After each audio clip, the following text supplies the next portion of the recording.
Bambiha group ਦੇ ਕੁਝ member ਜਿਹੜੇ ਨੇ ਉਹ ਸ਼ਗਨ ਤੋਂ ਨਾਰਾਜ਼ ਚੱਲ ਰਹੇ ਆ। ਇਸ ਵੇਲੇ ਸ਼ਗਨ ਉਹਨਾਂ ਤੋਂ ਵੀ ਡਰ ਰਿਹਾ। ਜੇ ਬੰਬੀਹਾ ਗਰੁੱਪ ਦੇ ਕੁਝ ਮੈਂਬਰ ਅੱਜ ਸ਼ਗਨ ਤੋਂ ਹੀ ਨਾਰਾਜ਼ ਹੈ ਤਾਂ ਕਿਉਂ ਨੇ? ਬੰਬੀਹਾ ਗਰੁੱਪ ਦੇ ਕੁਝ ਮੈਂਬਰ ਚਾਹੁੰਦੇ ਸੀਗੇ ਕਿ ਸ਼ਗਨਪ੍ਰੀਤ ਆਪਣੀ ਜ਼ੁਬਾਨ ਖੋਲੇ। ਕੁਝ ਚੀਜ਼ਾਂ ਉਹ ਚਾਹੁੰਦੇ ਸੀ ਕਿ ਉਹ ਆ ਕੇ ਬੋਲੇ, ਪਰ ਸ਼ਗਨਪ੍ਰੀਤ ਇਸ ਪੂਰੇ ਮਾਮਲੇ ਤੇ ਚੁੱਪ ਰਿਹਾ। 30 ਤਰੀਕ ਨੂੰ ਸਿੱਧੂ ਮੂਸੇਵਾਲਾ ਤੇ ਸ਼ਗਨਪ੍ਰੀਤ ਦੁਬਈ ਤੋਂ ਵਾਪਸ ਆਉਂਦੇ ਨੇ ਇੰਡੀਆ ਜੀ, ਔਰ ਸ਼ੁਰੂਆਤ 'ਚ ਇਹ ਕਿਹਾ ਕਿ ਉਸੇ ਦਿਨ ਹੀ ਸ਼ਗਨਪ੍ਰੀਤ ਆਸਟ੍ਰੇਲੀਆ ਨੂੰ ਨਿਕਲ ਜਾਂਦਾ ਹੈ। ਉਹ ਇੱਕ ਪ੍ਰੈਸ ਕਾਨਫਰੰਸ ਕਰਨੀ ਚਾਹੁੰਦੇ ਸੀ। ਵਿੱਕੀ ਮਿੱਡੂ ਖੇੜਾ ਕਤਲ ਦੇ ਉੱਤੇ ਜੋ ਨਾਮ ਆ ਰਿਹਾ ਸੀ, ਉਹ ਚਾਹੁੰਦੇ ਸੀ ਕਿ ਉਹ ਆਸਟ੍ਰੇਲੀਆ ਤੋਂ ਵਾਪਸ ਆਵੇ ਔਰ ਆ ਕੇ ਦੋਨੋਂ ਜਾਣੇ ਇੱਕ ਪ੍ਰੈਸ ਕਾਨਫਰੰਸ ਨੂੰ ਸੰਬੋਧਨ ਕਰਨ।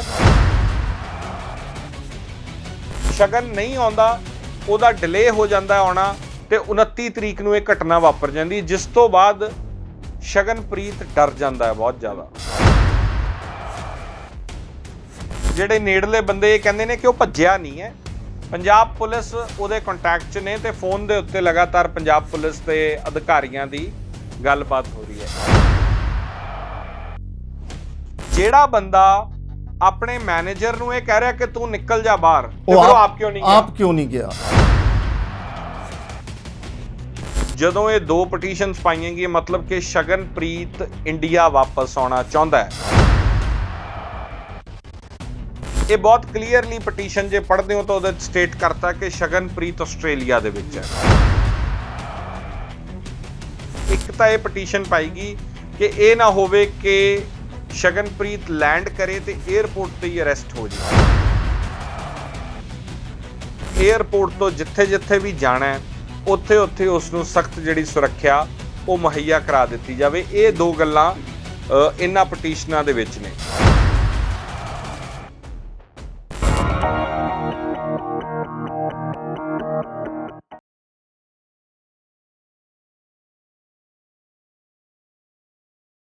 ਸਤਿ ਸ਼੍ਰੀ ਅਕਾਲ। ਤੁਸੀਂ ਔਨ 에ਅਰ ਦੇ ਨਾਲ ਮੈਂ ਹਾਂ ਪ੍ਰਿੰਸ ਭਾਰਦਵਾਜ। ਪ੍ਰੋਗਰਾਮ ਸਿਆਸਤ ਲਾਈਵ ਸ਼ੁਰੂ ਕਰਨ ਲੱਗੇ ਹਾਂ। ਇੱਕ ਬਹੁਤ ਚਰਚਿਤ ਨਾਮ 29 ਤਾਰੀਖ ਨੂੰ ਜਦੋਂ ਸ਼ੁਭਦੀਪ ਸਿੰਘ ਉਰਫ ਸਿੱਧੂ ਮੂਸੇਵਾਲੇ ਦਾ ਕਤਲ ਕਰ ਦਿੱਤਾ ਜਾਂਦਾ ਪਿੰਡ ਜਵਾਰ ਕੇ ਨਾਲ ਮਾਨਸਾ ਦੇ, ਉਸ ਤੋਂ ਪਹਿਲਾਂ ਸਿੱਧੂ ਮੂਸੇਵਾਲੇ ਦਾ ਮੈਨੇਜਰ ਜਾਂ ਉਸ ਦਾ ਕਰੀਬੀ ਮੰਨਿਆ ਜਾਂਦਾ ਸ਼ਗਨਪ੍ਰੀਤ, ਉਸ ਦਾ ਨਾਮ 2021 ਦੇ ਵਿੱਚ 7 ਅਗਸਤ ਨੂੰ ਮੋਹਾਲੀ ਦੇ ਵਿੱਚ ਵਿੱਕੀ ਮਿੱਡੂ ਖੇੜਾ ਦੇ ਉੱਤੇ ਹੋਏ ਹਮਲੇ ਔਰ ਉਸ ਦੇ ਕਤਲ ਤੋਂ ਬਾਅਦ ਸ਼ਗਨਪ੍ਰੀਤ ਦਾ ਨਾਮ ਸਾਹਮਣੇ ਆਉਂਦਾ ਹੈ। ਜਿਹੜੀ FIR ਉਸ ਦਿਨ ਲੌਂਚ ਕੀਤੀ ਜਾਂਦੀ ਹੈ, ਉਸ ਦੇ ਵਿੱਚ ਸ਼ਗਨਪ੍ਰੀਤ ਦਾ ਨਾਮ ਨਹੀਂ ਹੁੰਦਾ, ਪਰ ਇਨਕੁਆਇਰੀ ਤੋਂ ਬਾਅਦ ਜਿਉਂ-ਜਿਉਂ ਇਨਪੁਟਸ ਮਿਲਦੇ ਨੇ ਉਸ ਤੋਂ ਬਾਅਦ ਸ਼ਗਨਪ੍ਰੀਤ ਦਾ ਨਾਮ ਵਿੱਚ ਜੋੜਿਆ ਜਾਂਦਾ ਹੈ ਕਿ ਵਿੱਕੀ ਮਿੱਡੂ ਖੇੜਾ ਕਤਲ ਕਾਂਡ ਜਿਹੜਾ ਹੁੰਦਾ ਹੈ ਉਸ ਦੇ ਵਿੱਚ ਸ਼ਗਨਪ੍ਰੀਤ ਦੀ ਐਕਟਿਵ ਜਾਂ ਅਹਿਮ ਭੂਮਿਕਾ ਰਹੀ ਹੈ। ਅੱਜ ਮਾਣਯੋਗ ਅਦਾਲਤ ਦੇ ਵਿੱਚ ਸ਼ਗਨਪ੍ਰੀਤ ਦੇ ਵਕੀਲਾਂ ਵੱਲੋਂ 2 ਪਟੀਸ਼ਨਸ ਦਾਇਰ ਕੀਤੀਆਂ ਗਈਆਂ ਨੇ। ਇੱਕ ਸ਼ਗਨਪ੍ਰੀਤ ਦੀ ਅਗਾਊਂ ਜ਼ਮਾਨਤ ਨੂੰ ਲੈ ਕੇ, ਦੂਸਰੀ ਉਸ ਦੀ ਜਾਨ ਨੂੰ ਖਤਰਾ ਦੱਸਦੇ ਹੋਏ ਉਸ ਦੀ ਸੁਰੱਖਿਆ ਨੂੰ ਲੈ ਕੇ।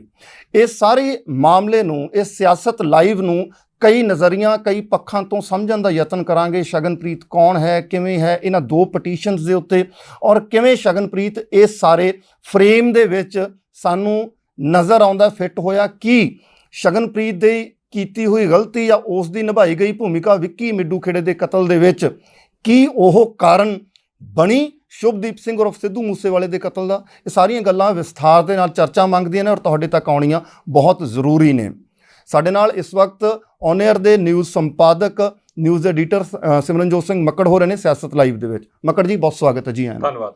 ਮੱਕੜ ਸਾਹਿਬ, ਸ਼ਗਨਪ੍ਰੀਤ ਹੋਰਾਂ ਦੀ ਜਿਹੜੀ ਅੱਜ 2 ਪਟੀਸ਼ਨਸ ਪਾਈਆਂ ਗਈਆਂ ਨੇ ਮਾਣਯੋਗ ਅਦਾਲਤ ਦੇ ਵਿੱਚ, ਪਹਿਲਾਂ ਤਾਂ ਇਹਨਾਂ ਨੂੰ ਖੋਲ੍ਹ ਕੇ ਸਮਝਾਓ ਤਾਂ ਕਿ ਦਰਸ਼ਕ ਸਮਝਣ ਕਿ ਇਹ ਕਿਉਂ ਪਾਈਆਂ ਗਈਆਂ ਨੇ ਔਰ ਉਸ ਨੂੰ ਕਿਸ ਗੱਲ ਦਾ ਖਤਰਾ ਨਜ਼ਰ ਆ ਰਿਹਾ। ਉਸ ਤੋਂ ਬਾਅਦ ਉਸ ਦੀ ਭੂਮਿਕਾ 'ਤੇ ਆਪਾਂ ਪਰਤ ਚਰਚਾ ਕਰਦੇ ਹਾਂ। ਪ੍ਰਿੰਸ ਜੀ, 2 ਜਿਹੜੀਆਂ ਪਟੀਸ਼ਨਸ ਪਾਈਆਂ ਗਈਆਂ ਉਹਦੇ 'ਚ ਜਿਹੜੇ ਉਹਨਾਂ ਦੇ ਵਕੀਲ ਸਾਹਿਬ ਨੇ ਗੌਰਵ ਦੱਤਾ, ਉਹਨਾਂ ਦੇ ਮੁਤਾਬਕ ਇੱਕ ਪਟੀਸ਼ਨ ਤਾਂ ਜਿਹੜੀ ਹੈ ਉਹ ਅਗਾਊਂ ਜ਼ਮਾਨਤ ਹੈ ਜੀ।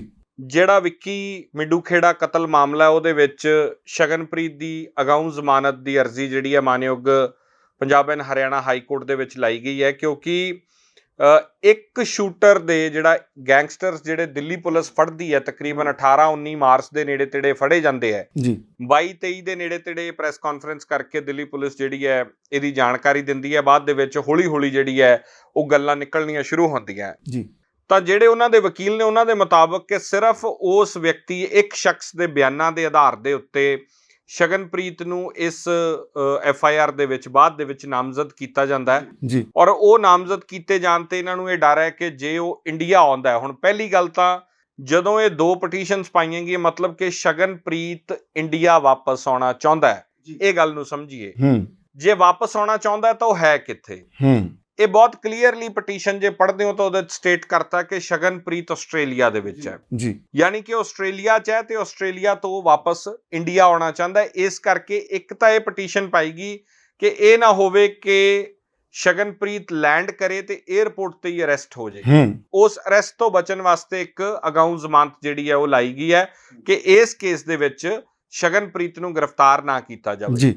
ਦੂਜੀ ਇੱਕ ਸੁਰੱਖਿਆ ਦੀ ਮੰਗ ਜਿਹੜੀ ਹੈ ਉਹ ਮਾਨਯੋਗ Punjab and Haryana high court ਤੋਂ ਕੀਤੀ ਗਈ ਹੈ ਜੀ। ਔਰ ਉਹਦੇ ਚ ਬਕਾਇਦਾ ਤੌਰ ਦੇ ਉੱਤੇ ਲਾਰੈਂਸ ਬਿਸ਼ਨੋਈ ਗੋਲਡੀ ਬਰਾੜ ਗਰੁੱਪ ਦਾ ਜ਼ਿਕਰ ਕਰਕੇ ਕਿਹਾ ਗਿਆ ਕਿ ਕਿਉਂਕਿ ਸਿੱਧੂ ਮੂਸੇਵਾਲੇ ਦੇ ਕਤਲ ਦੇ ਵਿੱਚ ਇਹਨਾਂ ਦਾ ਨਾਮ ਆ ਰਿਹਾ ਔਰ ਸ਼ਗਨਪ੍ਰੀਤ ਉਹਦਾ ਮਿੱਤਰ ਸੀ, ਇਸ ਕਰਕੇ ਸਾਨੂੰ ਇਹ ਡਰ ਹੈ ਕਿ ਇਹਨਾਂ ਤੋਂ ਸ਼ਗਨਪ੍ਰੀਤ ਨੂੰ ਖਤਰਾ ਹੈ ਔਰ ਸ਼ਗਨਪ੍ਰੀਤ ਨੇ ਆਉਂਦਿਆਂ ਹੀ 에ਅਰਪੋਰਟ ਤੋਂ ਜਿੱਥੇ ਵੀ ਜਾਣਾ ਹੈ ਉੱਥੇ ਉਸ ਨੂੰ ਸਖਤ ਜਿਹੜੀ ਸੁਰੱਖਿਆ ਉਹ ਮੁਹੱਈਆ ਕਰਾ ਦਿੱਤੀ ਜਾਵੇ। ਇਹ 2 ਗੱਲਾਂ ਇਹਨਾਂ ਪਟੀਸ਼ਨਾਂ ਦੇ ਵਿੱਚ ਨੇ। ਲੇਕਿਨ ਜਿਹੜੀ ਜਾਣਕਾਰੀ ਮੇਰੇ ਤੱਕ ਆ ਰਹੀ ਹੈ, ਜੋ ਜਾਣਕਾਰੀ ਸਾਡੇ ਤੱਕ ਪਹੁੰਚੀ ਹੈ ਔਰ ਬੜੇ ਇੱਕ ਨੇੜਲੇ ਇਹਨਾਂ ਦੇ ਸਾਥੀ ਦੇ ਵੱਲੋਂ ਇਹ ਜ਼ਿਕਰ ਕੀਤਾ ਗਿਆ ਪ੍ਰਿੰਸ ਜੀ, ਔਰ ਜੋ ਸਾਡੇ ਅੱਜ ਦੇ ਸ਼ੋਅ ਦੇ ਵਿੱਚ ਸਭ ਤੋਂ ਇੰਪੋਰਟੈਂਟ ਗੱਲ ਮੈਂ ਤੁਹਾਨੂੰ ਦੱਸਣ ਲੱਗਿਆ ਜੀ। ਹੁਣ ਤੱਕ ਸਭ ਨੂੰ ਇਹ ਧਿਆਨ ਸੀਗਾ ਕਿ ਸ਼ਗਨਪ੍ਰੀਤ ਨੂੰ ਲਾਰੈਂਸ ਬਿਸ਼ਨੋਈ ਜਾਂ ਗੋਲਡੀ ਬਰਾੜ ਗਰੁੱਪ ਤੋਂ ਖਤਰਾ ਹੈ ਜੀ। ਤੁਹਾਡੇ ਧਿਆਨ ਹੋਣਾ ਸਚਿਨ ਥਾਪਨ ਨੇ ਇੱਕ ਨਿੱਜੀ ਚੈਨਲ ਦੇ ਪੱਤਰਕਾਰ ਨਾਲ ਗੱਲਬਾਤ ਕਰਦੇ ਹੋਏ ਜ਼ਿਕਰ ਵੀ ਕੀਤਾ ਸੀਗਾ ਜੀ। ਉਸ ਤੋਂ ਬਾਅਦ ਸ਼ਗਨਪ੍ਰੀਤ ਦਾ ਜ਼ਿਕਰ ਗੋਲਡੀ ਬਰਾੜ ਨੇ ਰਿਤੇਸ਼ ਲੱਖੀ ਦੇ ਇੰਟਰਵਿਊ ਦੇ ਵਿੱਚ ਵੀ ਉਹ ਜ਼ਿਕਰ ਆਉਂਦਾ ਹੈ ਜੀ। ਉਹ ਕਹਿ ਰਹੇ ਨੇ ਕਿ ਦੂਰੀ ਨਹੀਂ ਬਣਾ ਸਕਦੇ ਕਿਉਂਕਿ ਦੁਬਈ ਦੇ ਸ਼ੋਅ ਦੇ ਵਿੱਚ ਨਾਲ ਸੀ, ਹੋਟਲ ਦੇ ਵਿੱਚ ਨਾਲ ਰਹਿੰਦੇ ਸੀ, ਖਾਣਾ ਖਾਂਦੇ ਸੀ। ਇਟ ਮੀਨਸ ਕਿ ਉਹ ਕਲੋਜ਼ ਫਰੈਂਡ ਮੰਨਦੇ ਨੇ ਸੀਗੇ। ਇਹ ਬਹੁਤ ਇੰਪੋਰਟੈਂਟ ਗੱਲ ਹੈ। ਔਰ ਸ਼ਗਨਪ੍ਰੀਤ ਦੇ ਇਹ ਜਿਹੜਾ ਮੈਂ ਕਹਿ ਰਿਹਾ ਕਿ ਸਭ ਤੋਂ ਇੰਪੋਰਟੈਂਟ ਗੱਲ ਇਹ ਹੈ ਕਿ ਅਸੀਂ ਸਾਰੇ ਇਹ ਜਾਣਦੇ ਹਾਂ ਕਿ ਲਾਰੈਂਸ ਔਰ ਗੋਲਡੀ ਬਰਾੜ ਤੋਂ ਖਤਰਾ ਹੈ, ਜਿਵੇਂ ਮੈਂ ਤੁਹਾਨੂੰ ਦੱਸਿਆ ਹੈ। ਪਰ ਜਿਹੜੇ ਸਾਡੇ ਸੂਤਰ ਦੱਸ ਰਹੇ ਆ ਉਹ ਇਹ ਵੀ ਕਹਿ ਰਹੇ ਆ ਕਿ ਬੰਬੀਹਾ ਗਰੁੱਪ ਜਿਹੜਾ ਸ਼ਗਨਪ੍ਰੀਤ ਤੇ ਇਹ ਦੋਸ਼ ਲੱਗ ਰਿਹਾ ਕਿ ਉਹ ਗੋਲਡੀ ਬਰਾੜ ਤੇ ਲਾਰੈਂਸ ਗਰੁੱਪ ਕਹਿ ਰਿਹਾ ਕਿ ਬੰਬੀਹਾ ਗਰੁੱਪ ਦੇ ਕਹਿਣ ਤੇ ਇਹਨਾਂ ਨੇ ਸਭ ਕੀਤਾ, ਰੈਕੀ ਕੀਤੀ ਜਾਂ ਰੋਟੀ ਦੇ ਕੇ ਆਇਆ, ਜੋ ਦੋਸ਼ ਉਹਦੇ ਤੇ ਲੱਗ ਰਹੇ ਆ। ਜਿਹੜੀ ਜਾਣਕਾਰੀ ਇਹ ਆ ਰਹੀ ਹੈ ਕਿ ਬੰਬੀਹਾ ਗਰੁੱਪ ਦੇ ਕੁਝ ਮੈਂਬਰ ਜਿਹੜੇ ਨੇ ਉਹ ਸ਼ਗਨ ਤੋਂ ਨਾਰਾਜ਼ ਚੱਲ ਰਹੇ ਆ। ਇਸ ਵੇਲੇ ਸ਼ਗਨ ਉਹਨਾਂ ਤੋਂ ਵੀ ਡਰ ਰਿਹਾ ਜਿਨ੍ਹਾਂ ਦੀ ਕਿਸੇ ਵੇਲੇ ਸਪੋਰਟ ਕਰਦੇ ਰਹੇ ਆ, ਜਿਹੜੇ ਕਦੇ ਦੋਸ਼ ਲੱਗਦਾ ਰਿਹਾ। ਦੋਸ਼ ਇਹ ਲੱਗਿਆ ਗੋਲਡੀ ਤੇ ਲਾਰੈਂਸ ਗਰੁੱਪ ਨੇ ਇਹ ਦੋਸ਼ ਲਾਇਆ ਕਿ ਸ਼ਗਨ ਬੰਬੀਹਾ ਗਰੁੱਪ ਦੇ ਕਹਿਣ ਤੇ ਇਹ ਸਭ ਕੁਝ ਕਰਕੇ ਗਿਆ, ਕੀਤਾ ਨਹੀਂ ਕੀਤਾ ਇਹ ਅਦਾਲਤਾਂ ਤੇ ਜਾਂਚ ਦਾ ਵਿਸ਼ਾ ਹੈ ਜੀ। ਇੱਥੋਂ ਤੱਕ ਵੀ ਦੋਸ਼ ਲੱਗੇ ਕਿ ਉਹ ਰੈਕੀ ਕਰਵਾ ਕੇ ਆਇਆ, ਹਾਲਾਂਕਿ ਉਹਨਾਂ ਦੇ ਵਕੀਲ ਨੇ ਕਿਹਾ ਕਿ ਨਹੀਂ, ਔਰ ਵਕੀਲ ਨੇ ਤਾਂ ਇਹੀ ਕਹਿਣਾ, ਵਕੀਲ ਕਿਉਂ ਕਹਿਣਗੇ ਕਿ, ਲੇਕਿਨ ਇਹ ਜਾਂਚ ਦਾ ਵਿਸ਼ਾ ਹੈ ਜੀ। ਪਰ ਸਭ ਤੋਂ ਵੱਡੀ ਗੱਲ ਹੈ ਕਿ ਇਹ ਕਿਉਂ ਨਾਰਾਜ਼ ਨੇ? ਜੇ ਬੰਬੀਹਾ ਗਰੁੱਪ ਦੇ ਕੁਝ ਮੈਂਬਰ ਅੱਜ ਸ਼ਗਨ ਤੋਂ ਹੀ ਨਾਰਾਜ਼ ਹੈ ਤਾਂ ਕਿਉਂ ਨੇ? ਇਸ ਗੱਲ ਦੀ ਪੜਤਾਲ ਦੇ ਵਿੱਚ ਜਦੋਂ ਅਸੀਂ ਗਏ ਤਾਂ ਪਤਾ ਲੱਗਿਆ ਕਿ ਬੰਬੀਹਾ ਗਰੁੱਪ ਦੇ ਕੁਝ ਮੈਂਬਰ ਚਾਹੁੰਦੇ ਸੀਗੇ ਕਿ ਸ਼ਗਨਪ੍ਰੀਤ ਆਪਣੀ ਜ਼ੁਬਾਨ ਖੋਲੇ, ਦੱਸੇ ਕਿ ਸਾਰਾ ਕੁਝ ਹੈ, ਕਿਵੇਂ ਕਿ ਕੜੀ ਦਰ ਕੜੀ ਕੀ ਹੋਇਆ, ਜੁੜੀ ਕਿਵੇਂ, ਕਹਾਣੀ ਕੀ ਬਣੀ ਹੈ। ਕੁਝ ਚੀਜ਼ਾਂ ਉਹ ਚਾਹੁੰਦੇ ਸੀ ਕਿ ਉਹ ਆ ਕੇ ਬੋਲੇ, ਪਰ ਸ਼ਗਨਪ੍ਰੀਤ ਇਸ ਪੂਰੇ ਮਾਮਲੇ ਤੇ ਚੁੱਪ ਰਿਹਾ ਜੀ। ਇਹ ਇੱਕ ਬਹੁਤ ਇੰਪੋਰਟੈਂਟ ਇਸ ਕੜੀ ਦੇ ਵਿੱਚ ਇੱਕ ਫੈਕਟਰ ਬਣਦਾ ਹੈ ਕਿ ਜਦੋਂ ਸ਼ਗਨਪ੍ਰੀਤ ਇੰਡੀਆ ਆਉਂਦਾ ਹੈ ਤਾਂ ਇਸ ਗੱਲ ਦਾ ਹਾਲਾਂਕਿ ਨਾਮ ਨਹੀਂ ਲਿਆ ਉਹਨਾਂ ਦੇ ਵਕੀਲ ਸਾਹਿਬ ਨੇ ਜੀ, ਔਰ ਕਿਉਂਕਿ ਉਹ ਵਕੀਲ ਨੇ ਮਾਨਯੋਗ ਹਾਈ ਕੋਰਟ ਦੇ ਵਿੱਚ ਮੈਟਰ ਹੈ, ਸਵੇਰੇ ਪਰਸੋਂ ਦੀ ਸੁਣਵਾਈ ਹੋਣੀ ਹੈ ਤਾਂ ਇੱਕ ਦਾਇਰਾ ਹੁੰਦਾ ਹੈ ਜੀ। ਲੇਕਿਨ ਸਾਡੀ ਜਾਣਕਾਰੀ ਮੁਤਾਬਕ ਇਹ ਹੋਇਆ ਔਰ ਵਕੀਲ ਸਾਹਿਬ ਨੇ ਇਹ ਜ਼ਰੂਰ ਕਿਹਾ ਕਿ ਹਾਂ, ਗੋਲਡੀ ਤੇ ਲਾਰੈਂਸ ਤੋਂ ਇਲਾਵਾ 2 ਹੋਰ ਐਸੇ ਗਰੁੱਪਸ ਨੇ ਜਿਨ੍ਹਾਂ ਤੋਂ ਸ਼ਗਨਪ੍ਰੀਤ ਨੂੰ ਖਤਰਾ ਹੈ ਜੀ। ਤਾਂ ਇਹ ਗੱਲ ਬਹੁਤ ਹੱਦ ਤੱਕ ਕਲੀਅਰ ਹੋ ਰਹੀ ਹੈ ਕਿ ਸ਼ਗਨਪ੍ਰੀਤ ਦੇ ਉੱਤੇ ਜਿਹੜੀ ਨਜ਼ਰ ਉਹ ਸਭ ਦੀ ਬਣੀ ਕਿ ਆਖਰ ਸਵਾਲ ਬਹੁਤ ਹੋਏ ਕਿ ਆਖਰ ਉਹ ਚੁੱਪ ਕਿਉਂ ਰਿਹਾ। ਬਿਲਕੁਲ। ਦੂਜੀ ਗੱਲ ਇਹ ਸੀ ਕਿ ਇਹ ਇੱਕ ਗੱਲ, ਇਹ ਥਿਊਰੀ ਸਭ ਤੋਂ ਪਹਿਲੇ ਦਿਨ ਇਹ ਆਈ ਸੀ ਕਿ ਜਿਸ ਦਿਨ 30 ਤਰੀਕ ਨੂੰ ਸਿੱਧੂ ਮੂਸੇਵਾਲਾ ਤੇ ਸ਼ਗਨਪ੍ਰੀਤ ਦੁਬਈ ਤੋਂ ਵਾਪਸ ਆਉਂਦੇ ਨੇ ਇੰਡੀਆ ਜੀ, ਔਰ ਸ਼ੁਰੂਆਤ 'ਚ ਇਹ ਕਿਹਾ ਕਿ ਉਸੇ ਦਿਨ ਹੀ ਸ਼ਗਨਪ੍ਰੀਤ ਆਸਟ੍ਰੇਲੀਆ ਨੂੰ ਨਿਕਲ ਜਾਂਦਾ ਜੀ, ਜਦ ਕਿ ਇਹ ਪਟੀਸ਼ਨ ਤੋਂ ਇਹ ਕਲੀਅਰ ਹੁੰਦਾ ਕਿ ਸ਼ਗਨਪ੍ਰੀਤ 6 ਤਰੀਕ ਨੂੰ ਜਿਹੜਾ ਉਹ ਨਿਕਲਦਾ, ਫਲਾਈ ਕਰਦਾ ਆਸਟ੍ਰੇਲੀਆ। 6 ਤਰੀਕ ਨੂੰ ਆਸਟ੍ਰੇਲੀਆ ਉਹ ਚਲਾ ਜਾਂਦਾ। ਵੀਜ਼ਾ ਉਹਦਾ ਪਹਿਲਾਂ ਲੱਗਿਆ ਸੀ, ਉਹਨੇ ਜਾਣਾ ਹੀ ਸੀ ਆਸਟ੍ਰੇਲੀਆ, ਲੇਕਿਨ ਇਹਦੇ ਵਿੱਚ ਨਾਮ ਆ ਜਾਂਦਾ, ਰੌਲਾ ਪੈ ਜਾਂਦਾ। ਇਹ ਬੜਾ ਮਹੱਤਵਪੂਰਨ, ਇਹ ਜਾਣਕਾਰੀ ਬੜੀ ਮਹੱਤਵਪੂਰਨ ਕਿ ਜਿਹੜੇ ਇਹ ਸਵਾਲ ਜਾਂ ਜਿਹੜੀ ਇਹ ਥਿਊਰੀ ਬਣਾਈ ਗਈ ਕਿ ਉਸ ਨੂੰ ਬਾਅਦ ਦੇ ਵਿੱਚ ਸਿੱਧੂ ਨੇ ਕਢਵਾਇਆ, ਸਿੱਧੂ ਮੂਸੇਵਾਲੇ ਨੇ ਕਿਹਾ ਕਿ ਤੁਸੀਂ ਨਿਕਲ ਜਾਓ, ਵੀਜ਼ਾ ਉਸ ਦਾ ਪਹਿਲਾਂ ਲੱਗਿਆ ਹੋਇਆ ਸੀ। ਬਿਲਕੁਲ ਠੀਕ ਕਹਿ ਰਹੇ ਹੋ ਤੁਸੀਂ। ਇਹ ਗੱਲ ਅੱਜ ਨਿਕਲ ਕੇ ਸਾਹਮਣੇ ਆਉਂਦੀ ਹੈ ਕਿ ਵੀਜ਼ਾ ਉਹਦਾ ਲੱਗਿਆ ਹੋਇਆ ਸੀ, ਉਹਨੇ ਜਾਣਾ ਹੀ ਸੀ, ਪਰ ਕਿਉਂਕਿ 17-18 ਤਰੀਕ ਦੇ ਮਾਰਚ ਦੇ ਨੇੜੇ ਤੇੜੇ ਉਹ ਬੰਦੇ ਫੜੇ ਜਾਂਦੇ ਆ। 22-23 ਤਰੀਕ ਦੇ ਨੇੜੇ ਤੇੜੇ ਦਿੱਲੀ ਪੁਲਿਸ ਪ੍ਰੈਸ ਕਾਨਫਰੰਸ ਕਰਦੀ ਹੈ।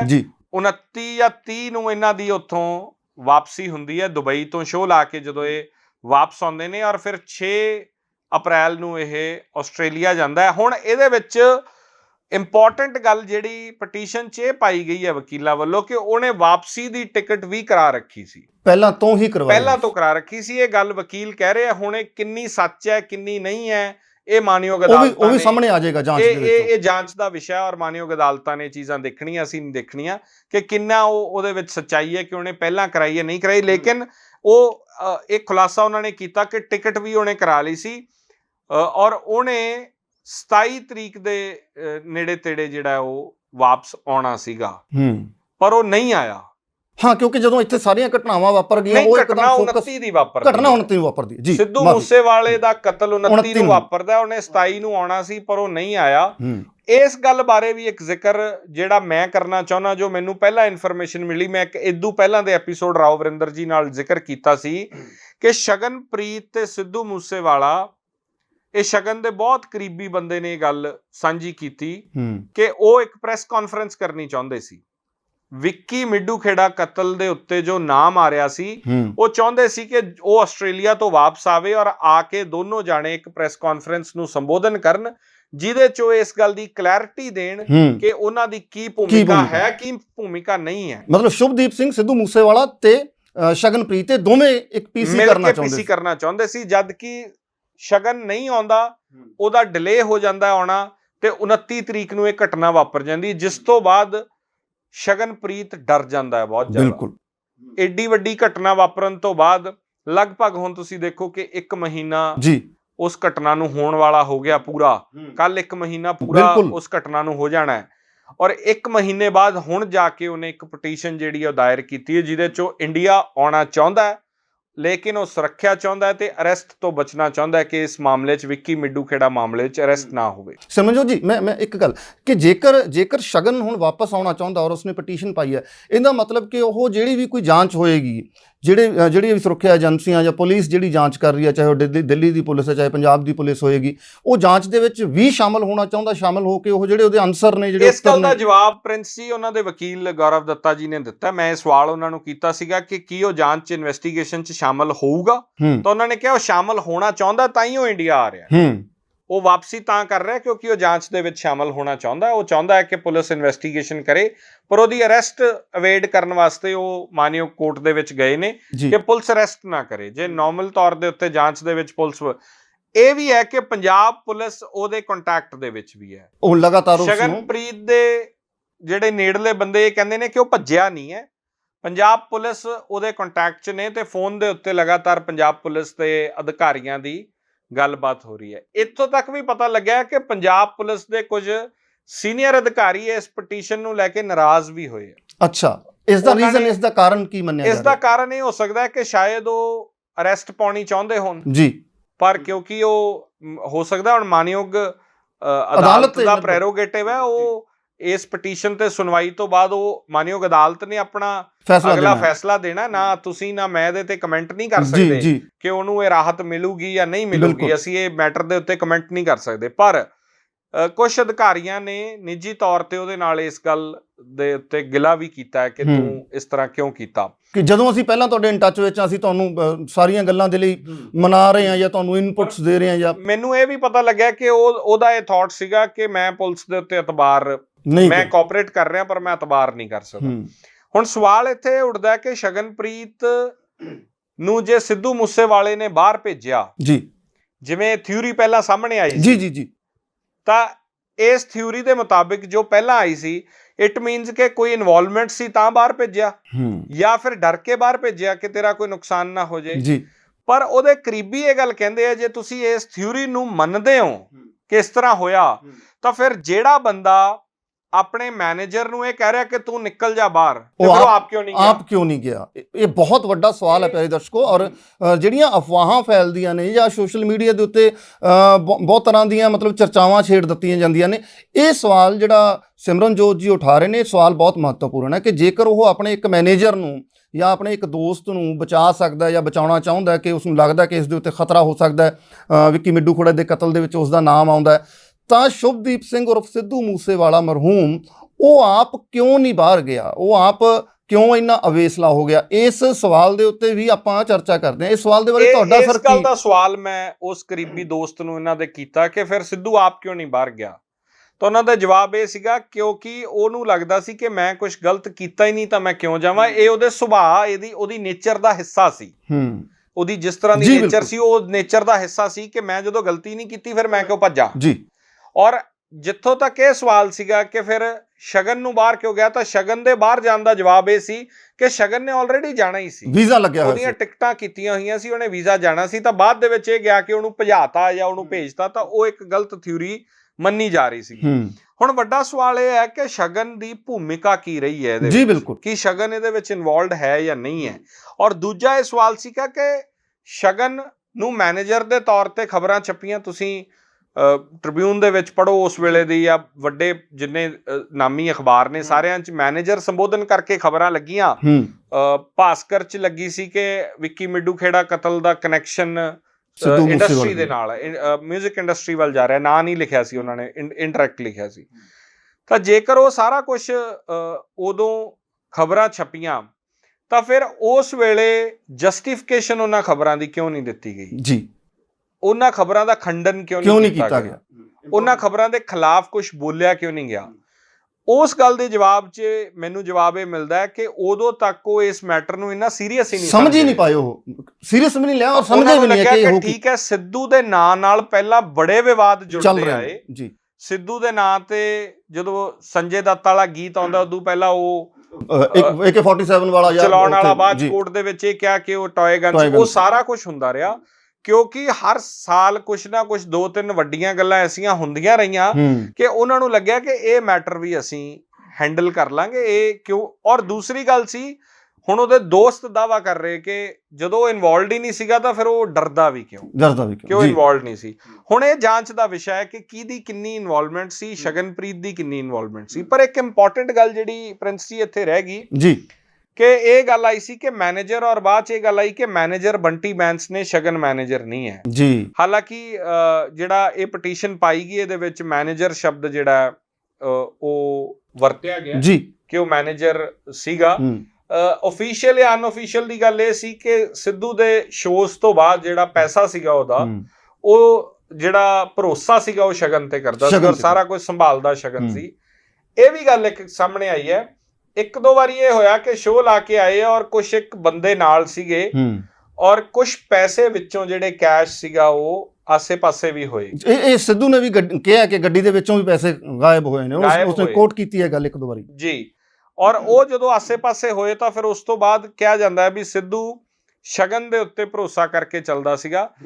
ਇੱਕ ਜਿਹੜੇ ਸਿੱਧੂ ਦੇ ਨਾਲ ਦੋ ਮਿੱਤਰ ਉਹਨਾਂ ਦੇ, ਜਿਨ੍ਹਾਂ ਦੇ ਗੋਲੀਆਂ ਲੱਗੀਆਂ, ਔਰ ਸ਼ੁਰੂਆਤ 'ਚ ਉਹਨਾਂ ਦੇ ਬਾਰੇ ਬੜਾ ਪ੍ਰਚਾਰ ਕੀਤਾ ਗਿਆ, ਕਿਹਾ ਗਿਆ, ਸਵਾਲ ਕੀਤੇ ਗਏ ਫੇਸਬੁੱਕਾਂ ਤੇ। ਵਿਦਵਾਨ ਜਿਹੜੇ ਮੇਰੇ ਖਿਆਲ ਹੁਣ PhD ਕਰਨ ਦੀ ਲੋੜ ਨਹੀਂ ਯੂਨੀਵਰਸਿਟੀ 'ਚ, ਫੇਸਬੁੱਕ ਯੂਨੀਵਰਸਿਟੀ ਤੇ ਆ ਜਾਓ।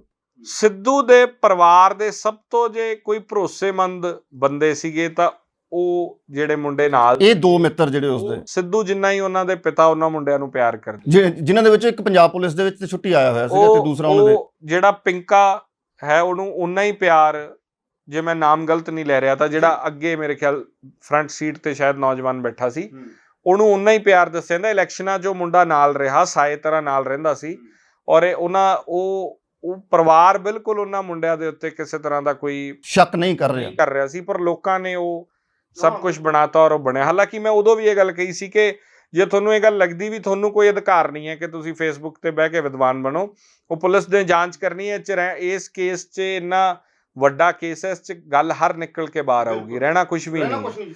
ਪਰ ਹੁਣ ਦੇਖੋ ਤੁਸੀਂ 1 ਮਹੀਨੇ ਦੀ ਇਨਵੈਸਟੀਗੇਸ਼ਨ ਤੋਂ ਬਾਅਦ ਉਹਨਾਂ ਦੋਨਾਂ ਨੌਜਵਾਨਾਂ ਦਾ ਕਿਤੇ ਕੋਈ ਜ਼ਿਕਰ ਨਾਮ ਕੋਈ ਇਹੋ ਜੀ ਗੱਲ ਦੇ ਵਿੱਚ ਨਹੀਂ ਆਇਆ। ਕੇਕੜੇ ਨੇ ਰੇਕੀ ਕੀਤੀ, ਕੇਕੜਾ ਰੈਕੀ ਕਰਕੇ ਜਾਂਦਾ। ਅੱਜ ਇੱਕ ਵਿਅਕਤੀ ਕੇਕੜਾ ਜਿੱਥੇ ਰੁਕਿਆ ਉਹ ਗ੍ਰਿਫਤਾਰ ਹੁੰਦਾ ਹੈ, ਗੋਰੇ ਨਾਂ ਦਾ। ਬਿਲਕੁਲ। ਤਾਂ ਮੇਰੇ ਖਿਆਲ ਜਿਨ੍ਹਾਂ ਨੇ ਉਹ ਇੰਨੇ ਸੈਂਸਿਟਿਵ ਦਿਨਾਂ 'ਚ ਉਹਨਾਂ ਦੋਨਾਂ ਨੌਜਵਾਨਾਂ ਦਾ ਕਰੈਕਟਰ ਅਸੈਸੀਨੇਸ਼ਨ ਕੀਤਾ ਔਰ ਉਹਨਾਂ ਤੇ ਵੀ ਸਵਾਲ ਚੁੱਕੇ, ਅੱਗੇ ਜਾ ਕੇ ਪੁਲਿਸ ਜਾਂਚ ਕਰੇ, ਕੱਲ ਨੂੰ ਉਹ ਗੱਲ ਨਿਕਲ ਕੇ ਆਵੇ, ਉਹ ਇੱਕ ਵੱਖਰੀ ਗੱਲ ਹੈ। ਪਰ ਅੱਜ ਦੀ ਹਾਲ ਦੀ ਘੜੀ ਹੁਣ ਤੱਕ ਕੁਝ ਨਹੀਂ ਨਿਕਲਿਆ। ਨਹੀਂ, ਇੱਕ ਹੋਰ ਇੰਪੋਰਟੈਂਟ ਸਿਮਰਨ ਜੀ ਕਿ ਗੋਲਡੀ ਬਰਾੜ ਨੇ ਵੀ ਰਿਤੇਸ਼ ਭਾਜੀ ਨਾਲ ਜਦੋਂ ਗੱਲ ਕੀਤੀ ਹੈ ਤਾਂ ਉਸਨੇ ਵੀ ਇਹ ਗੱਲ ਕਹੀ ਹੈ ਕਿ ਸਾਡਾ ਟਾਰਗੇਟ ਸਿਰਫ ਸਿੱਧੂ ਮੂਸੇਵਾਲਾ ਸੀ, ਅਸੀਂ 2 ਹੋਰ ਜਿਹੜੀਆਂ ਜਾਨਾਂ ਸੀ ਉਹ ਅਜਾਈ ਨਹੀਂ ਗਵਾਉਣਾ ਚਾਹੁੰਦੇ ਸੀ, ਇਸ ਕਰਕੇ ਅਸੀਂ ਉਹਨਾਂ ਨੂੰ ਟਾਰਗੇਟ ਨਹੀਂ ਕੀਤਾ। ਇਹ ਗੱਲ ਬੜੇ ਲੋਕ ਪੁੱਛਦੇ ਆ ਕਿ ਉਹ ਇੰਨੀਆਂ ਗੋਲੀਆਂ ਚੱਲੀਆਂ ਤੇ ਫਿਰ ਉਹ 2 ਮੁੰਡੇ ਕਿਵੇਂ ਬਚ ਗਏ।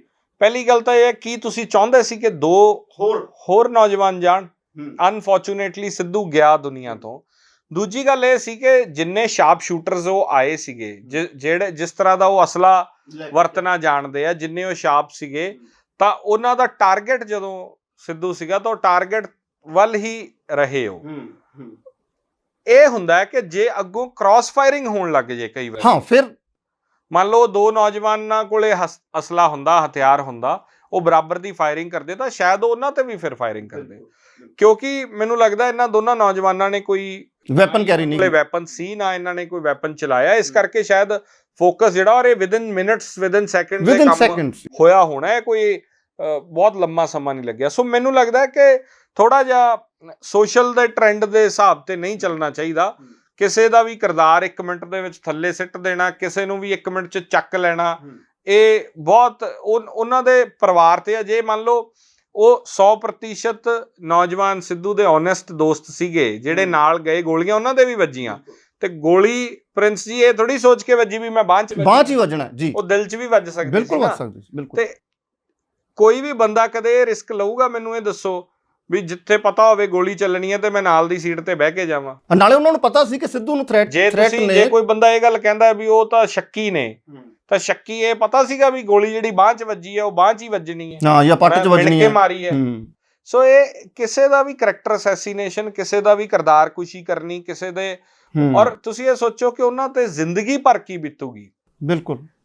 ਜੇ ਉਹ ਓਨੈਸਟ ਨੇ ਮੁੰਡੇ, ਉਹ ਦਿਲੋਂ ਪਿਆਰ ਕਰਨ ਵਾਲੇ ਸੀਗੇ, ਜੋ ਇਲੈਕਸ਼ਨਾਂ 'ਚ ਸਾਇਤਰਾ ਨਾਲ ਰਿਹਾ ਮੁੰਡਾ ਜੀ, ਤੇ ਜਿਸ ਦਿਨ ਉਹ ਠੀਕ ਹੋ ਕੇ ਆਪਣੇ ਘਰ ਨੂੰ ਆਊਗਾ, ਪੂਰੀ ਜ਼ਿੰਦਗੀ ਜਵਾਨ ਹੈ ਮੁੰਡਾ, ਬਿਲਕੁਲ ਜੀ ਬਿਲਕੁਲ, 25 27 30 ਸਾਲ ਦਾ ਹੋਊਗਾ ਵੱਧ ਤੋਂ ਵੱਧ, ਪੂਰੀ ਜ਼ਿੰਦਗੀ ਇਹ ਵਾਕਾ ਉਹ ਭੁੱਲ ਨਹੀਂ ਸਕੂ। ਬਿਲਕੁਲ। ਉਹ ਤਾਂ ਰਾਤਾਂ ਨੂੰ ਉੱਠਿਆ ਕਰਨਗੇ ਕਿ ਸਾਡੇ ਨਾਲ ਹੋਇਆ ਕੀ, ਸਾਡੇ ਨਾਲ ਦੋਸਤ। ਸ਼ਾਇਦ ਉਸ ਵੇਲੇ ਉਹਨਾਂ ਦੇ ਨਾਲ ਕੋਈ ਹਮਦਰਦੀ ਜਤਾਉਂਦੇ ਤਾਂ ਉਹ ਦਰਦ ਘਟਾ ਸਕਦੀ ਸੀ। ਪਰ ਮੈਨੂੰ ਲੱਗਦਾ ਕਿ ਸਿੱਧੂ ਦੇ ਪਿਤਾ ਜਿਹੜੇ ਨੇ ਨਾ, ਉਹ ਇੱਕ ਗੱਲ ਉਸ ਦਿਨ ਮੈਂ ਇੱਕ ਸ਼ੋਅ 'ਚ ਵੀ ਕੀਤੀ ਸੀ ਕਿ ਇਸੇ ਪਿਓ ਦਾ ਸਿੱਧੂ ਪੁੱਤ ਹੋ ਸਕਦਾ ਸੀ ਤੇ ਇਸੇ ਪੁੱਤ ਦਾ ਪਿਓ ਸਰਦਾਰ ਬਲਕੌਰ ਸਿੰਘ ਹੋ ਸਕਦਾ, ਹੋਰ ਕਿਸੇ ਪਿਓ ਨੂੰ ਸਿੱਧੂ ਨਸੀਬ ਨਹੀਂ ਹੋ ਸਕਦਾ ਸੀ, ਤੇ ਹੋਰ ਕਿਸੇ ਪੁੱਤ ਨੂੰ ਬਲਕੌਰ ਸਿੰਘ ਵਰਗਾ ਪਿਓ ਨਸੀਬ ਨਹੀਂ ਹੋ ਸਕਦਾ। ਤੇ ਇਸ ਕਰਕੇ ਉਹ ਪਰਿਵਾਰ ਜਿਹੜਾ ਉਹ ਬਿਹਤਰ ਜਾਣਦਾ ਕੌਣ ਉਹਦੇ ਲਈ ਚੰਗਾ ਸੀ, ਕੌਣ ਮਾੜਾ ਸੀ, ਲੋਕਾਂ ਨੂੰ ਉਹਨਾਂ ਤੇ ਛੱਡ ਦੇ। ਸ਼ਗਨ ਤੇ ਮੈਂ ਵਾਪਸ ਆਉਣਾ ਕਿ ਹੁਣ ਉਹ ਇੰਡੀਆ ਸ਼ਾਇਦ ਆਊਗਾ, ਸ਼ਾਇਦ ਉਹ ਆ ਕੇ ਬੋਲੇ, ਸ਼ਾਇਦ ਉਹ ਇਹਦੇ ਬਾਰੇ ਜ਼ਿਕਰ ਕਰੇ, ਲੱਗ ਰਿਹਾ ਜੋ ਕਰੇ। ਪਰ ਇੱਕ ਫੈਕਟਰ ਜਿਹੜਾ ਮੈਂ ਜ਼ਿਕਰ ਕਰਨਾ ਰਹਿ ਗਿਆ ਉਹ ਇਹ ਸੀ ਆਖਰ ਦੇ ਵਿੱਚ ਕਿ ਇੱਕ ਰਿਪੋਰਟ ਮੈਂ ਦੇਖ ਰਿਹਾ ਸੀ ਜਿਹਦੇ 'ਚ ਇਹ ਸਵਾਲ ਆਇਆ ਕਿ ਸ਼ਗਨ ਬੋਲਿਆ ਨਹੀਂ ਸ਼ਾਇਦ ਇਸ ਕਰਕੇ ਬਹੁਤ ਲੇਟ ਹੋ ਗਿਆ। ਮੈਨੂੰ ਲੱਗਦਾ ਸ਼ਗਨ ਭਾਵੇਂ ਬੋਲ ਵੀ ਪੈਂਦਾ ਜਾਂ ਸਿੱਧੂ ਵੀ ਕੋਈ ਸਫਾਈ ਦਿੰਦਾ ਜਾਂ ਕੋਈ, ਫਿਰ ਵੀ ਸਿੱਧੂ ਨੂੰ ਮਾਰਨ ਦੀਆਂ ਤਿਆਰੀਆਂ ਵਿੱਕੀ ਦੇ ਮਰਡਰ ਤੋਂ ਪਹਿਲਾਂ ਦੀਆਂ ਚੱਲ ਰਹੀਆਂ ਸੀ। ਇਹ ਸਵਾਲ ਗੋਲਡੀ ਬਰਾੜ ਨੂੰ ਰਿਤੇਸ਼ ਜੀ ਵੀ ਕਰਦੇ ਆ। ਉਹ ਗੋਲਮੋਲ ਜਵਾਬ ਦਿੰਦਾ ਕਿ ਤੁਸੀਂ ਤਾਂ ਪਹਿਲਾਂ ਦੀ ਵੀ ਤਿਆਰੀ ਕਰ ਰਹੇ ਸੀਗੇ। ਤਾਂ ਮੈਨੂੰ ਲੱਗਦਾ ਹੈ ਕਿ ਇਹ ਉਹਨਾਂ ਨੇ ਜੋ ਮਿੱਥਿਆ ਹੋਇਆ ਸੀ ਇਹ ਵਿੱਕੀ ਦੇ ਮਰਡਰ ਤੋਂ ਪਹਿਲਾਂ ਮਿੱਥਿਆ ਹੋਇਆ ਸੀਗਾ।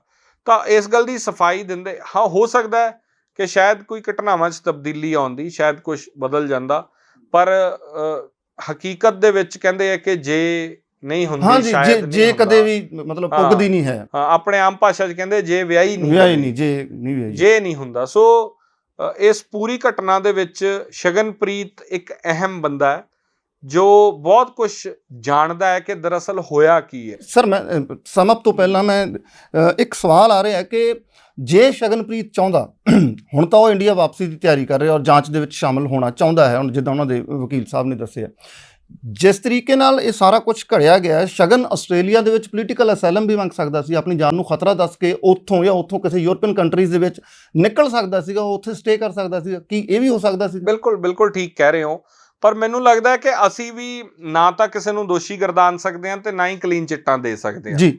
ਸੋ ਮੈਂ ਇਹ ਨਹੀਂ ਕਹਿ ਸਕਦਾ ਕਿ ਉਹ ਬਿਲਕੁਲ ਠੀਕ ਹੈ, ਮੈਂ ਇਹ ਵੀ ਨਹੀਂ ਕਹਿ ਰਿਹਾ ਉਹਦਾ ਰੋਲ ਹੈ ਜੀ। ਇਹ ਜਾਂਚ ਦਾ ਵਿਸ਼ਾ ਹੈ ਔਰ ਇਹਦੀ ਜਾਂਚ ਜਿਹੜੀ ਹੈ ਉਹ ਚੱਲ ਰਹੀ ਹੈ। ਜਾਂ ਤਾਂ ਇਹ ਸ਼ਗਨ ਜਾਣਦਾ ਦਿਲੋਂ, ਜਾਂ ਜਾਂਚ ਅਧਿਕਾਰੀਆਂ ਨੂੰ ਬਹੁਤ ਚੀਜ਼ਾਂ ਪਤਾ ਜਿਹੜੀਆਂ ਸਾਡੇ ਤੱਕ ਵੀ ਪੁਲਿਸ ਦੇ ਥਰੂ ਇਨਫੋਰਮੇਸ਼ਨ ਆਉਂਦੀ ਰਹਿੰਦੀ ਹੈ, ਜਾਂ ਸੋਰਸਸ ਤੋਂ ਇਨਫੋਰਮੇਸ਼ਨ ਆਉਂਦੀ ਹੈ, ਜਾਂ ਸਮਾਜ ਦੇ ਬਹੁਤ ਹਿੱਸਾ ਜਿਹੜਾ ਕਨੈਕਟਡ ਹੁੰਦਾ ਉਹ ਇਨਫੋਰਮੇਸ਼ਨ ਆਉਂਦੀ ਹੈ। ਪਰ ਇਸ ਵੇਲੇ ਸਭ ਤੋਂ ਇੰਪੋਰਟੈਂਟ ਗੱਲ ਹੈ ਇਹ ਜਾਣਨਾ ਕਿ ਆਖਰ ਜੇ ਇਹ ਘਟਨਾ ਵਾਪਰੀ ਸਿੱਧੂ ਮੂਸੇਵਾਲਾ ਦੇ ਕਤਲ ਦੀ, ਤਾਂ ਕੀ ਜਦੋਂ ਸ਼ਗਨ ਆਸਟ੍ਰੇਲੀਆ ਚਲਾ ਗਿਆ ਉਸ ਤੋਂ ਬਾਅਦ ਇਹਨਾਂ ਨੂੰ ਇਹ ਆਭਾਸ ਹੋਣਾ ਸ਼ੁਰੂ ਹੋਇਆ, ਜਾਂ ਕੀ ਕੋਈ ਅਨਨੈਚੁਰਲ ਘਟਨਾਵਾਂ ਵਾਪਰਨੀਆਂ ਸ਼ੁਰੂ ਹੋ ਗਈਆਂ ਸੀ, ਜਾਂ ਇਹਨਾਂ ਨੂੰ ਕਿਸੇ ਤਰ੍ਹਾਂ ਦੇ ਕਾਲਸ ਜਿਹੜੇ ਸ਼ਗਨ ਨੂੰ ਆਉਣੇ ਸ਼ੁਰੂ ਹੋਏ ਸੀ ਜੀ, ਜਾਂ ਉਹਦੀ ਭੂਮਿਕਾ, ਜੇ ਇੰਨੇ ਵੱਡੇ ਸਵਾਲ ਆ ਰਹੇ ਸੀ ਤਾਂ ਉਹ ਇੰਨੀ ਦੇਰ ਚੁੱਪ ਕਿਉਂ ਰਿਹਾ? ਇਹ ਜਵਾਬ ਬਿਲਕੁਲ ਉਹਦੇ ਤੋਂ ਬਣਦਾ ਹੈ ਕਿ ਆਖਰ ਉਹ ਇੰਨਾ ਚਿਰ ਚੁੱਪ ਕਿਉਂ ਰਿਹਾ। ਸੋ ਮੈਨੂੰ ਲੱਗਦਾ ਕਿ ਜੇ ਉਹ ਇਸ ਗੱਲ ਦਾ ਜਵਾਬ ਲੋਕਾਂ 'ਚ ਆਪ ਆ ਕੇ ਦੇਊਗਾ ਜਿਸ ਦਿਨ, ਕਿਉਂਕਿ ਸਾਰੇ ਤਕਰੀਬਨ ਲੋਕ ਸਾਹਮਣੇ ਆਏ ਜਿਹੜੇ ਨਾਲ ਕਨੈਕਟਡ ਸੀ, ਸਿਰਫ ਇਹ ਰਹਿੰਦਾ ਬਾਕੀ ਆ ਔਰ ਇਹਨੂੰ ਆਉਣਾ ਚਾਹੀਦਾ ਸਾਹਮਣੇ। ਔਰ ਉਸ ਦਿਨ ਦਾ ਮੌਕੇ ਹਾਲਾਤ ਜਿਹੜੇ 2 ਜ਼ਖਮੀ ਦੋਸਤ ਨੇ ਸਿੱਧੂ ਮੂਸੇਵਾਲੇ ਦਾ, ਉਹੀ ਬਿਹਤਰ ਦੱਸ ਸਕਦੇ ਨੇ ਜਦੋਂ ਆ ਜਾਣਗੇ, ਜਦੋਂ ਹਸਪੀਟਲ ਤੋਂ ਵਾਪਸ ਆ ਜਾਣਗੇ, ਜਾਂ ਜਦੋਂ ਪਬਲਿਕਲੀ ਆਉਣਗੇ, ਉਹ ਦੱਸ ਸਕਦੇ ਨੇ ਕਿ ਵਾਕਿਆਤ ਹੋਇਆ ਕਿਵੇਂ ਹੈ ਨਾ। CCTV ਫੁਟੇਜ ਤਾਂ ਸਾਨੂੰ ਸਿਰਫ ਗੱਡੀਆਂ ਪਿੱਛੇ ਜਾਂ ਅੱਗੇ ਪਿੱਛੇ ਜਾਂਦੀਆਂ ਦਿਸਦੀਆਂ ਨੇ, ਉਹੀ ਦੱਸ ਪਾਉਣਗੇ ਕਿੰਨੇ ਬੰਦੇ ਨਜ਼ਰ ਆਏ ਉਹਨਾਂ ਨੂੰ ਜਾਂ ਨਾ ਨਜ਼ਰ ਆਏ, ਜਾਂ ਹੋਇਆ ਕੀ। ਤੇ ਇਸ ਸਾਰੇ ਘਟਨਾਕ੍ਰਮ ਦੇ ਵਿੱਚੋਂ ਇੱਕ ਪਿਆਰਾ ਇਨਸਾਨ ਇਸ ਦੁਨੀਆ ਤੋਂ ਜਿਵੇਂ ਇੱਕ ਸ਼ਖਸ ਮੈਨੂੰ ਕਹਿ ਰਿਹਾ ਸੀਗਾ ਕਿ ਉਹ ਲੋਕ ਪੁੱਛ ਰਹੇ ਸੀ ਕੌਣ ਹੈ ਬਾਈ, ਕੌਣ ਹੈ, ਜਦੋਂ ਵੀਡੀਓ ਤੁਸੀਂ ਦੇਖੀ ਹੈ ਕਿ ਬਾਰੀ ਖੋਲਦੇ ਆ ਤੇ ਉਹ ਨਾਲ ਬੈਠਾ ਚੁੱਪ ਰਿਹਾ। ਤੇ ਹਾਲਾਂਕਿ ਇਹ ਮੈਂ ਕੋਈ ਕਿਸੇ ਨੂੰ ਇਹ ਨਹੀਂ ਕਹਿ ਰਿਹਾ ਕਿ ਮੈਂ ਕਲੀਨ ਚਿੱਟ ਦੇ ਰਿਹਾ ਹੋਵਾਂ, ਜਾਂ ਮੈਂ ਕੋਈ ਜਾਂਚ ਅਧਿਕਾਰੀ ਤਾਂ ਹੈ ਨਹੀਂ, ਪਰ ਜੇ ਮੈਂ ਇਹਨੂੰ ਇੱਕ ਆਮ ਸਾਈਕੀ ਦੇ ਲਿਹਾਜ਼ ਤੇ ਸੋਚਾਂ ਕਿ ਜੇ ਅਸੀਂ 2 ਬਹੁਤ ਖੂਬਸੂਰਤ ਚੰਗੇ ਦੋਸਤ, ਮਿੱਤਰ, ਪਿਆਰੇ ਇਕੱਠੇ ਆ, ਔਰ ਇੱਕ ਦੋਸਤ ਉਹ ਹੈ ਜਿਹੜਾ ਇੰਟਰਨੈਸ਼ਨਲ ਪੱਧਰ ਦਾ ਸਟਾਰ ਹੈ, ਜਿਹਨੂੰ ਦੁਨੀਆ ਦੇਖਣ ਵਾਸਤੇ ਵੀ ਤਰਸਦੀ ਹੈ, ਤੇ ਜੇ ਮੇਰੇ ਨਾਲ 2 ਮਿੰਟ ਪਹਿਲਾਂ ਉਹ ਹੱਸਦਾ ਖੇਡਦਾ ਗੱਡੀ ਚਲਾ ਰਿਹਾ ਸੀ, 2 ਮਿੰਟ ਬਾਅਦ ਉਹਦੇ ਗੋਲੀਆਂ ਵੱਜਣ ਤੇ ਉਹ ਮਰ ਕੇ ਮੇਰੀ ਝੋਲੀ 'ਚ ਡਿੱਗਿਆ ਪਿਆ, ਤਾਂ ਮੇਰਾ ਸਟੇਟ ਆਫ ਮਾਈਂਡ ਕੀ ਹੋਊਗਾ? ਬਿਲਕੁਲ ਮੈਂ ਸਹਿਮਤ ਹਾਂ। ਮੇਰੇ ਖਿਆਲ ਮਤਲਬ ਮੈਨੂੰ ਤਾਂ 10-15 ਮਿੰਟ ਸਮਝ ਹੀ ਨਹੀਂ ਆਊਗੀ ਕਿ ਕੀ ਹੋ ਗਿਆ। ਸੁਣ ਜਿਹੜਾ ਸ਼ਬਦ ਤੁਸੀਂ ਸੁਣੋ ਜਾਂਦੇ ਹੋ, ਤੁਸੀਂ ਕੀ ਸ਼ਬਦ ਕੱਢੋਗੇ ਉਦੋਂ? ਬਿਲਕੁਲ ਨਹੀਂ। ਉਹਦੀ ਜਦੋਂ ਤੁਸੀਂ ਉਹ ਵੀਡੀਓ ਦੇਖੋ ਤਾਂ ਸਿੱਧੂ ਦਾ ਸਿਰ, ਉਹਦੀ ਲਾਸ਼ ਉਹਦੇ ਝੋਲੀ 'ਚ ਡਿੱਗੀ ਪਈ ਹੈ, ਤੇ ਉਹ ਕੀ ਬੋਲੂਗਾ? ਉਹਦੇ ਆਪਦੇ ਵੀ ਗੋਲੀਆਂ ਵੱਜੀਆਂ, ਜਿਹੜੇ ਬੰਦੇ ਦੇ ਗੋਲੀ ਤਾਂ ਗੋਲੀ ਹੈ ਨਾ। ਬਿਲਕੁਲ ਜੀ ਬਿਲਕੁਲ। ਤਾਂ ਪਿੱਛੇ ਵਾਲੇ ਦੇ ਵੀ ਗੋਲੀ ਵੱਜੀ, ਉਹਦੇ ਵੀ ਗੋਲੀ ਵੱਜੀ, ਤਾਂ ਤੁਸੀਂ ਕੀ ਐਕਸਪੈਕਟ ਕਰਦੇ ਹੋ ਕਿ ਹਾਂ ਫਿਰ ਉਹ ਬਾਹਰ ਵੀ ਨਿਕਲਦਾ ਹੈ ਤਾਂ ਉਹ ਅਸੈਸ ਹੀ ਨਹੀਂ ਕਰ ਪਾਉਂਦਾ ਬੰਦਾ, ਕੋਈ ਵੀ ਹੋਊਗਾ। ਤੁਸੀਂ ਆਪਣੇ ਪਰਿਵਾਰਕ ਜੀ ਦੇ ਕਿਸੇ ਦੇ ਕੋਈ ਛੋਟੀ ਮੋਟੀ ਸੱਟ ਲੱਗ ਜਾਏ ਤੇ ਸਾਡਾ ਇੱਕਦਮ ਤਰਾਹ ਨਿਕਲ ਜਾਂਦੀ ਹੈ, ਤੇ ਇਹ ਤਾਂ ਬਹੁਤ ਵੱਡੀ ਗੱਲ ਸੀ। ਸੋ ਪੋਜ਼ਿਟਿਵਲੀ ਵੀ ਚੀਜ਼ਾਂ ਨੂੰ ਸੋਚਣਾ ਚਾਹੀਦਾ, ਔਰ ਸ਼ਾਇਦ ਇਹਨੂੰ ਉਸ ਤਰੀਕੇ ਨਾਲ ਵੀ ਲਿਆ ਜਾ ਸਕਦਾ ਸੀ, ਪਰ ਕਿਉਂਕਿ ਇਹ ਸੋਸ਼ਲ ਦੇ ਵਹਿਣ ਇਸੇ ਤਰ੍ਹਾਂ ਵਗਦੇ ਹੈ। ਸੋਸ਼ਲ ਦਾ ਦਰਿਆ ਜਿਹੜਾ ਇਹ ਗੰਗਾ ਨਾਲੋਂ ਵੀ ਵੱਡਾ ਹੈ। ਇਹ ਆਪਦਾ ਰੁਖ ਆਪ ਤੈਅ ਕਰਦਾ ਜਾਂਦਾ ਹੈ। ਇਹਦੇ ਚ ਚੰਗਾ ਮਾੜਾ ਸਭ ਕੋਈ ਇਹਦੇ ਚ ਫਿਲਟਰ ਨਹੀਂ ਹੈ। ਇਹ ਜਾ ਕੇ ਅਖੀਰ ਡਿੱਗਦਾ ਇਹ ਵੀ ਸਮੁੰਦਰ ਚ ਹੀ। ਹਾਂ ਬਿਲਕੁਲ, ਕਿਉਂਕਿ ਇਹ 2-4-5 ਦਿਨ ਚ ਵਿਦਵਾਨੀ ਘੋਟੀ ਜਾਂਦੀ ਹੈ, ਤੇ ਇੱਥੇ ਮਾਹਰ ਜਿਹੜੇ ਨੇ ਜਿਨ੍ਹਾਂ ਨੇ ਦਫ਼ਤਰ ਚ AC ਚ ਬਹਿ ਕੇ ਘਰਾਂ ਚ ਜਾਂ ਕੋਈ ਕਿਤੇ ਦਰਖਤ ਥੱਲੇ ਬੈਠਾ ਹੈ, ਉਹ ਲਿਖ ਕੇ ਟਾਈਪ ਕਰਕੇ ਨੇਰੀ ਲਿਆ ਦਿੰਦਾ। ਉਹ 1 ਮਿੰਟ ਦੇ ਵਿੱਚ ਤੁਹਾਨੂੰ ਕਰਪਟ ਗਰਦਾਨਦਾ ਹੈ। ਉਹ 1 ਮਿੰਟ ਦੇ ਵਿੱਚ ਕਹਿੰਦਾ ਇਹ ਤਾਂ ਪੈਸਾ ਖਾ ਗਿਆ ਹੋਣਾ ਜੀ। ਉਹ 1 ਮਿੰਟ 'ਚ ਤੁਹਾਡੀ ਸਾਲਾਂ ਦੀ ਕੀਤੀ ਮਿਹਨਤ ਨੂੰ ਗਾਲ ਕੱਢ ਕੇ ਮਿੱਟੀ ਕਰ ਦਿੰਦਾ ਹੈ। ਉਹ ਤੁਹਾਡੀ ਭੈਣ ਨੂੰ ਨਹੀਂ ਛੱਡਦਾ। ਉਹ ਜਿਹੜਾ ਸਿੱਧੂ ਦੀ ਹਮਾਇਤ ਦੇ ਵਿੱਚ ਆ ਕੇ ਦੂਜੇ ਦੀ ਭੈਣ ਨੂੰ ਗਾਲ ਕੱਢਦਾ ਹੈ, ਉਹ ਸ਼ਾਇਦ ਇਹ ਭੁੱਲ ਜਾਂਦਾ ਵੀ ਉਹਨੇ ਆਪਦੇ ਗੀਤ 'ਚ ਮਿੰਟਾਂ ਵਿੱਚ ਪਹੁੰਚ ਜਾਂਦੇ ਮਾਵਾ ਕੁੱਖਾਂ ਤੇ ਫੇਸਬੁੱਕ ਹੀ ਵਿਦਵਾਨ ਬਣ ਕੇ, ਇਹੀ ਉਹਨੇ ਜ਼ਿਕਰ ਕੀਤਾ। ਹਾਂ, ਔਰ ਉਸਨੇ ਕਿੰਨੀ ਖੂਬਸੂਰਤ ਗੱਲ ਕਹੀ ਸਿਮਰਨ ਜੀ ਕਿ ਤੁਹਾਡੀ ਮਾਂ ਜਾਂ ਭੈਣ ਤੇ ਔਰ ਸਾਡੀ ਮਾਂ ਜਾਂ ਭੈਣ ਦੇ ਵਿੱਚ ਅੰਤਰ ਕੀ ਹੈ? ਤੇਰੀ ਮਾਂ ਤੇ ਮੇਰੀ ਮਾਂ ਕੁੱਖਾਂ ਸਾਂਝੀਆਂ ਹੁੰਦੀਆਂ ਨੇ, ਸਾਨੂੰ ਸਮਝਣਾ ਪਏਗਾ। ਸੋ ਜਿਹੜੇ ਜਿਹਨੂੰ ਕਹਿ ਲੋ ਕਿ ਅੰਨੇਵਾਹ ਹੋ ਕੇ ਚੱਲਦੇ ਆ, ਜਿਹੜੀ ਆਈਡੀਓਲੋਜੀ ਨੂੰ ਸਪੋਰਟ ਕਰ ਰਹੇ, ਉਸੇ ਆਈਡੀਓਲੋਜੀ ਦੇ ਖਿਲਾਫ ਭੁਗਤ ਰਹੇ ਹੁੰਦੇ ਆ। ਮੈਂ ਅਕਸਰ ਦੇਖਦਾ ਜਿਵੇਂ ਦੀਪ ਦੇ ਬਹੁਤ ਸਾਰੇ ਸਪੋਰਟਰ ਜਿਹੜੇ ਫੇਕ ਆਈਡੀਆਂ ਜਿਹੜੇ ਕਹਿੰਦੇ ਕਿ ਅਸੀਂ, ਜਿਹੜੇ ਤਾਂ ਅਸਲੀ ਸਪੋਰਟਰ ਤਾਂ ਸਾਨੂੰ ਪਤਾ ਨੇ, ਅਸੀਂ ਜਾਣਦੇ ਆ ਵੀ ਆਹ ਬੰਦੇ ਦੀਪ ਸਿੱਧੂ ਦੇ ਸਮਰਥਕ ਨੇ। ਤੇ ਮੈਨੂੰ ਲੱਗਦਾ ਹੈ ਆਈਟੀ ਸੈੱਲਾਂ ਦਾ ਵੀ ਕੰਮ ਹੁੰਦਾ, ਜਾਣ ਬੁੱਝ ਕੇ ਜਿਸ ਆਈਡੀਓਲੋਜੀ ਨੂੰ ਬਦਨਾਮ ਕਰਨਾ, ਉਸ ਆਈਡੀਓਲੋਜੀ ਦੇ ਬੰਦਿਆਂ ਦੀਆਂ ਪ੍ਰੋਫਾਈਲਾਂ ਬਣਾ ਕੇ ਉਸ ਤਰੀਕੇ ਨਾਲ ਚੱਲਦੇ ਨੇ। ਸਰ ਐਸਵਾਈਐਲ ਗੀਤ ਬੈਨ ਹੋਣ ਦੇ ਵਿੱਚ ਵੀ ਇਹਨਾਂ ਆਈਟੀ ਸੈੱਲਾਂ ਦਾ ਬਹੁਤ ਵੱਡਾ ਯੋਗਦਾਨ ਹੈ, ਬਹੁਤ ਵੱਡਾ ਯੋਗਦਾਨ ਹੈ। ਤੁਸੀਂ ਇਹਦੇ ਤੇ ਰਿਪੋਰਟ ਕੀਤੀ ਕਿ ਕਿਵੇਂ ਉਹ ਇੱਕ ਨੈਰੇਟਿਵ ਚਲਾਇਆ ਗਿਆ, ਔਰ ਹਰਿਆਣੇ 'ਚ ਕਿਵੇਂ ਇੱਕ ਕਾਊਂਟਰ ਨੈਰੇਟਿਵ ਬਿਲਡ ਕਰਨ ਦੀ ਕੋਸ਼ਿਸ਼ ਕੀਤੀ ਗਈ ਕਿ ਇਹ ਪੰਜਾਬ ਵਰਸਸ ਹਰਿਆਣਾ ਬਣੇ, ਪਰ ਤੁਸੀਂ ਦੇਖੋ ਨਹੀਂ ਬਣਿਆ। ਕਿਉਂਕਿ ਅੰਦੋਲਨ ਦੇ ਵਿੱਚ ਇੱਕ ਖੂਬਸੂਰਤੀ ਸੀ ਕਿ ਅਸੀਂ ਪੰਜਾਬ ਤੇ ਹਰਿਆਣਾ ਇਕੱਠੇ ਹੋ ਕੇ ਦੱਸਿਆ ਕਿ ਅਸੀਂ ਇੱਕ ਹਾਂ, ਮਸਲਿਆਂ ਨੂੰ ਅਸੀਂ ਸੁਲਝਾ ਲਾਂਗੇ ਪਰ ਅਸੀਂ ਇੱਕ ਹਾਂ। ਇਹ ਜਿਹੜਾ ਇਹ ਰੰਗ ਘੋਲਣ ਦੀ ਕੋਸ਼ਿਸ਼ ਕੀਤੀ ਜਾਂਦੀ, ਉਹਨੂੰ ਤੋੜਿਆ। ਮੈਨੂੰ ਲੱਗਦਾ ਕਿ ਸਮਾਂ ਹੁਣ ਸ਼ਾਇਦ ਇਜਾਜ਼ਤ ਪ੍ਰਿੰਸ ਜੀ ਨਹੀਂ ਦਿੰਦਾ, ਪਰ ਮੈਂ ਆਖਰ ਦੇ ਵਿੱਚ ਇਹੀ ਗੱਲ ਹੈ ਕਿ ਸ਼ਗਨਪ੍ਰੀਤ ਦੀ ਭੂਮਿਕਾ ਜਿਹੜੀ ਹੈ ਉਹਦੀ ਕਲੈਰਿਟੀ ਹੋਰ ਮਿਲਣੀ ਚਾਹੀਦੀ ਹੈ। ਉਹ ਲੱਗ ਰਿਹਾ ਕਿ ਹੁਣ ਇੰਡੀਆ ਆਊਗਾ। ਡਿਪੈਂਡ ਬਹੁਤ ਇਹ ਕਰਦਾ ਹੈ ਕਿ ਪਰਸੋਂ ਜੇ ਸੁਣਵਾਈ ਹੁੰਦੀ ਹੈ, ਜਦੋਂ ਵੀ ਸੁਣਵਾਈ ਹੋਣੀ ਹੈ, ਤਾਂ ਮਾਨਯੋਗ ਅਦਾਲਤਾਂ ਦਾ ਇਹਦੇ ਤੇ ਰਵੱਈਆ ਕੀ ਹੈ, ਉਸ ਮੁਤਾਬਕ ਹੀ ਮੇਰੇ ਖਿਆਲ ਉਹਦਾ ਫੈਸਲਾ ਹੋ। ਉਸ ਦੇ ਬਾਅਦ ਹੀ ਸਾਨੂੰ ਅਗਲੀ ਚਰਚਾ ਕਰਨੀ ਚਾਹੀਦੀ ਹੈ। ਬਹੁਤ ਸ਼ੁਕਰੀਆ ਸਿਮਰਨਜੋਤ ਜੀ, ਤੁਸੀਂ ਵਿਸਥਾਰ ਨਾਲ ਸਾਰੀਆਂ ਚੀਜ਼ਾਂ ਨੂੰ ਰੱਖਣ ਦੀ ਕੋਸ਼ਿਸ਼ ਕੀਤੀ ਹੈ, ਔਰ ਜਿਹੜੀਆਂ ਗੱਲਾਂ ਦੇ ਨਾਲ ਸਮਾਪਤੀ ਸਿਮਰਨ ਜੀ ਨੇ ਕੀਤੀ ਹੈ, ਮੈਂ ਉਹਨਾਂ ਗੱਲਾਂ ਦੇ ਹੀ ਦੁਹਰਾ ਦੇ ਵਿੱਚ ਜਾਣਾ ਕਿ ਸੋਸ਼ਲ ਮੀਡੀਆ ਦੇ ਉੱਤੇ ਬਹੁਤੇ ਜਜ਼ਬਾਤੀ ਬਣ ਕੇ ਵੀ ਕੰਮ ਨਹੀਂ ਚੱਲਦਾ। ਘਟਨਾ ਵਾਪਰਨ ਤੋਂ ਕਾਫੀ ਦੇਰ ਬਾਅਦ ਸਾਨੂੰ ਕੋਈ ਪ੍ਰਤੀਕਰਮ ਦੇਣਾ ਚਾਹੀਦਾ, ਕਿਉਂਕਿ ਘਟਨਾਵਾਂ ਦੇ ਨਿਤਰਨ ਦੇ ਵਿੱਚ ਸਮਾਂ ਲੱਗਦਾ ਹੁੰਦਾ। ਸੋ ਅਸੀਂ ਇਹਨਾਂ ਅਫਵਾਹਾਂ ਤੋਂ ਬਚੀਏ, ਆਈਟੀ ਸੈੱਲਾਂ ਦੇ ਜਿਹੜੇ ਕੰਮ ਨੇ ਉਹਨਾਂ ਤੋਂ ਬਚੀਏ, ਤੇ ਹੋਪ ਉਮੀਦ ਕਰੀਏ, ਆਸ ਕਰੀਏ ਕਿ ਜੇਕਰ ਸ਼ਗਨਪ੍ਰੀਤ ਇੰਡੀਆ ਵਾਪਸ ਆਉਂਦਾ ਹੈ, ਜਾਂਚ ਦੇ ਵਿੱਚ ਸ਼ਾਮਲ ਹੁੰਦਾ ਹੈ, ਤਾਂ ਸਾਨੂੰ ਸਿੱਧੂ ਮੂਸੇਵਾਲੇ ਦੀ ਮੌਤ ਜਾਂ ਉਸ ਦੇ ਜਿਹੜਾ ਬਰੂਟਲ ਕਤਲ ਹੈ ਉਸ ਦੇ ਇਨਸਾਫ ਦੀ ਕੋਈ ਉਮੀਦ ਜਾਗ ਸਕੇ। ਸਿਆਸਤ ਲਾਈਵ ਦੇ ਵਿੱਚ ਹੁਣ ਤੁਹਾਡੇ ਤੋਂ ਵਿਦਾ ਲੈਣ ਦਾ ਵਕਤ ਹੋਇਆ। ਹਰ ਅਪਡੇਟ ਦੇ ਲਈ ਜੁੜੇ ਰਹੋ ਔਨ 에ਅਰ ਦੇ ਨਾਲ। ਸਤਿ ਸ਼੍ਰੀ ਅਕਾਲ।